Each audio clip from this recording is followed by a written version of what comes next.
Всем привет! Всем теплого, солнечного, летнего дня и прекрасного настроения. А мы сегодня с вами поговорим о том, почему наша ручка не опускается до конца, когда створка закрыта. Итак, на что обратить внимание?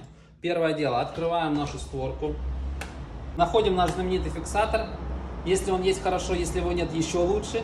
Нажимаем его и делаем такие действия. Опускаем ручку вниз до упора, чтобы она, смотрим, вертикально становится или нет. И поднимаем наверх до упора, тоже смотрим, вертикально становится или нет.